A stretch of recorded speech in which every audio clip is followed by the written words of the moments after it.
Howdy Moz fans, and welcome to another edition of Whiteboard Friday. I want to address a dilemma that a lot of SEOs and a lot of marketers face, and that is this sort of choice between what should I be doing to move the needle on my search traffic? Should I be doing kind of classic SEO, the keyword targeting plus link building, which moves the needle, or should I be thinking more broadly in terms of kind of a full content marketing spectrum? I'll describe these two, and I'll talk about why it's so tough for these guys who are at this fork in the road. So in link building land, right, we research some keywords to target. We know we want to go after those. Maybe we've already been assigned them by our boss or our team or our client if we're doing consulting. Right? And then we try and go out and find potential opportunities to earn links. Maybe we do a little bit of comparative analysis. We'll run like the keyword difficulty tool and look at how people who are ranking for that keyword have done in terms of link metrics versus how we're doing. And maybe we'll do a little bit of on-page optimization as well. But mostly it's around this link opportunity stuff, right? And I think a lot of folks in the classic SEO world do this even today. And it does work, right? They go out, get those links. Maybe they do outreach, find competitive links, find open link opportunities around the web, whatever it is that can move the needle on the links. But it's really about that push for direct outreach and direct link building, not kind of passively sitting back and letting the links hopefully roll in.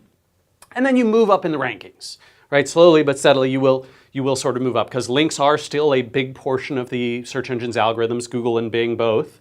And over time, if you are moving the needle on links more than your competition, chances are good that you will be able to outrank them, assuming you're doing other things right. On the flip side is the content marketing world, right? In content marketing land, this is a very, very different approach, right? We kind of take the broad view at the beginning of who is the audience that I want to reach?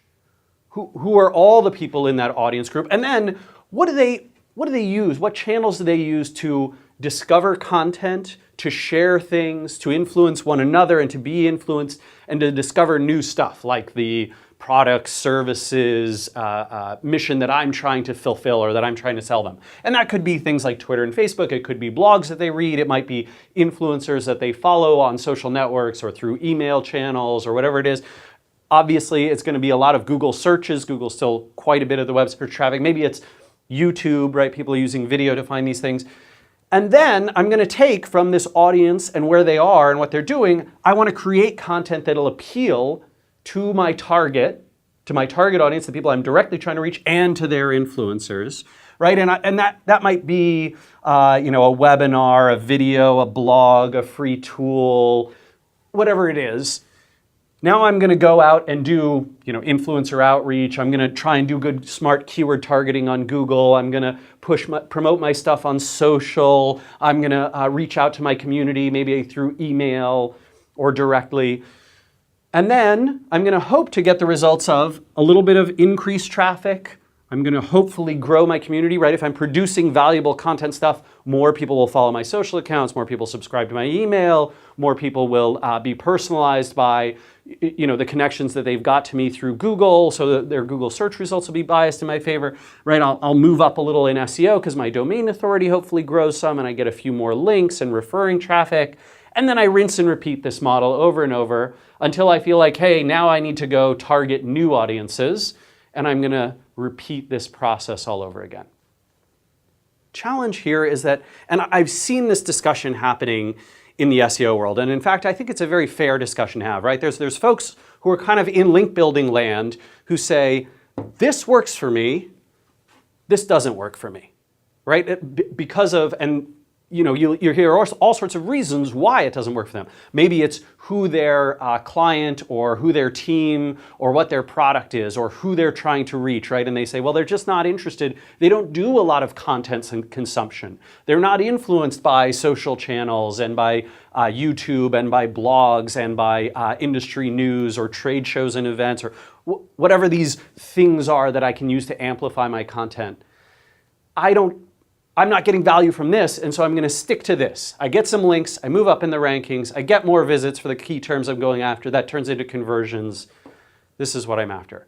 And actually, I think it's okay. I know that in the past, many folks have kind of assumed that, oh, well, Rand is really against this or Moz is really against this world. But that's not actually the case. If this is working for you, I don't have a problem with it. What I have a problem with is when people don't think holistically and don't make the conscious choice and simply stick to what they have been doing because they've seen it work in the past. And even if it's not working as well, or if it keeps getting harder, or if something like Penguin comes along and penalizes a bunch of the tactics that you were using to get those links, you just stay on the treadmill. That's where I think things get really dangerous. And I've got some ideas here about how you can choose. So one of the things that I think you should be conscientious about is, goals and metrics. Are your goals tied to broad marketing efforts? Are we trying to get lots of people aware of our brand, aware of our product? Are we trying to do some positioning? Are we trying to get people to change their minds about how they solve a problem and come over to our world? Or is our metric just, are we ranking well? Are we getting traffic directly from Google for the rankings, for the keywords that we care about? And are we converting them? If that's your whole goal and metric, well, maybe link building land is the right way to go. Maybe this is a little bit broad. Secondary, are you thinking long-term or short-term? So in the long term, one of the things that I do worry about is a lot of these tactics, right? And a lot of Google's algorithm has been getting more and more focused on things that are outside of just how many linking root domains do you have, and does the anchor text include your keywords, and is it pointing to a page that you're targeting? And they're getting a lot smarter. They're using a ton more signals than they were just 3 or 4 years ago. They're doing a lot more rich data options, right? Rich snippets, different types of results, right? The classic 10 blue links, I think Dr. Pete found that was like 15% of search results are 10 blue links, and that's it. That's not a lot of opportunity. Even if you are moving up, boy, you got to be pretty hopeful that they stick with this model and that the algorithm doesn't change too much and that links continue to be a huge powering force and that nothing else overtakes those. Multi-channel versus single. If search, in particular search rankings on primary keyword targeted phrases, are really the only channel that's producing any kind of results, and you don't even see that, in a multi-channel attribution that social or that content or email or referring links or something else, long tail searches, whatever, are having a positive influence, then link building land looks a little more attractive and content marketing land doesn't. And finally, right, if the breadth versus depth of your skill set, your team, your SEO, your web marketing team is really around, hey, we're good at this, and we haven't quite figured out this stuff yet. And we don't have the people, the staff, the resources, the time, the energy, the buy-in from management to do these things. Well, then I kind of understand going after link building land. I think that what's important is that we have a conscious conversation and we understand the dichotomy and the different reasons we might choose one of these paths.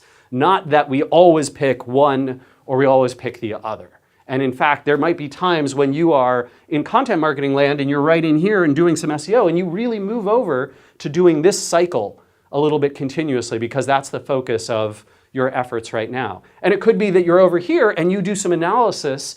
Maybe you're doing your analysis around your keyword targeting and you say, boy, we've got good links to our page, but our domain authority just doesn't help us. We need a broader set of influencers and of links and of people using our stuff. We really need to boost our overall domain and brand awareness. Maybe we want to get into content marketing land for a little while. So this choice is certainly up to you. I'm sure there'll be a great discussion in the comments, and I look forward to that. Thanks for joining me. Take care.